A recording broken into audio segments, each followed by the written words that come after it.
अशोक कुमार मंगराज, जटणी नगर कांग्रेस सभापति, मान्यवर पूर्वतन विधायक बर्षियान महान जननायक श्रीजुक्त सुरेश कुमार राउतराय आज 82तम जन्म जयंती 82 वर्ष पदार्पण कर प्रभु जगन्नाथ पाखे आल्ला पाखे जीशु पाखे गुरु नानक पाखे प्रार्थना करेंगे से भली जड़े भल मनीष जनप्रिय जननायक जी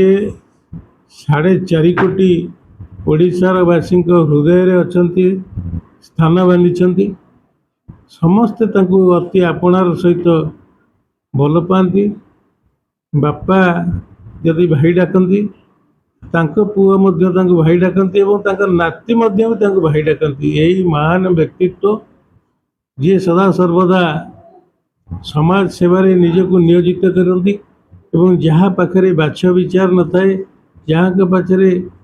दल न थाए सदा सर्वदा पर उपकारी निर्वाचन जटणी निर्वाचन मंडली विधायक थिले पूर्वतन विधायक थिले सारा ओडिशार जनसाधारण आशार भरोसा से महान व्यक्ति सुरेश कुमार राउतराय आज जन्म जयंती मु भाग नहीं आशीर्वाद पाई मु निजक धन्य मन करुच्ची अगणित जनसाधारण आस्थाभाजन जनप्रिय जननायक कार्यशैली सहित मोर 40 वर्षर संपर्क मु 25 वर्ष कांग्रेस सभापति 10 वर्ष युव कांग्रेस सभापति 2 वर्ष छात्र कांग्रेस सभापति राजनैतिक जीवन मोर राजनैतिक गुरु मोर बड़ भाई मोर पितृतुल्य गुरुजन से महान व्यक्ति आज जन्म जयंती जोगदे मु निजक भाग्य मन करुच्ची समस्ते अति आपणार सहित ग्रहण करते पाखे निज निजर पर कहीं नुहत आम 40 वर्षर सहित निजर हेले काली जदि कौन व्यक्ति आसती से चिन्हतु व न चिन्हतु विपद आपदे पाखे मेडिकल रे सबू सदा सर्वदा राजनेता माने अच्छी किए किंतु मंत्री थिला बेले गोटे दृष्टांत से मत कहले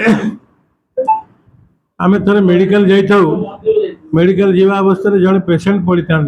मंत्री थी अवस्था मो सांगे मत किसी पैसा दे था मुझे देखिली से पेसेंट टी जड़े वयस्क लोक पड़ी पाखे जड़े बुढ़ी अच्छा टिकेट देखला बेलू से रणपुर मत कहले मंगराज 1000 टଙ୍କା दे दिया मु 1000 टଙ୍କା देदेली 1000 टଙ୍କା देदेला मु पचारि जो सेपटे पशिलु काजुआलिटी पटे पशिलु सीएम को रूम पटे बाहरलु भाई सी तो आम कन्स्टिट्युएन्सी लोक नुहति मत किसी कहले ना कहले हाउ फिर पुनर्बार मत आउ थे बुले से पटे नेले मत कहले मंगराज देखिल कौन तुम अनुभव करुच कहली भाई अनुभव कौन ना जो 1000 टंकाटा बर्तमान 70% मनोबल रोग भल कर मनोबल बढ़ी जाइए अनेक दृष्टांत आम शिखीचु से व्यक्ति को प्रभु जगन्नाथ सहाय था जटणी निर्वाचन मंडली सारा ओडिशा तांकर जो स्नेह सहानुभूति लोकों स्टाइल रे लोकों काम करवा गर्व अहंकार निजे खली उठे दियंती भोजी भात हो आम खाऊ निजे खली भी उठे दियंती यही भली व्यक्ति सदा सर्वदा जनमानस रही रे जनसाधारण आस्था भाजन होई सेमती शरीर चलचंचल थाऊ प्रभु जगन्नाथ शक्ति दे थांतु से सेमती समाजर सेवा करूँ अगणित जनसाधारण उपकार पाऊ सी सेमती सदा सर्वदा लोक साहाय्य करता आज दिन में प्रभु पाखे मोर एति प्रार्थना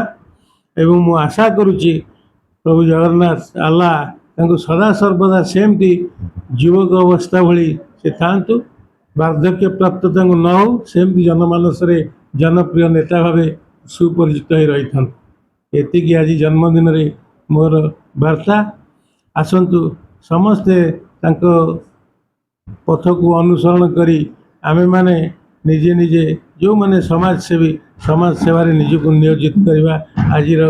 ଦିନରେ ମୋର ଏତିକି କାମନା।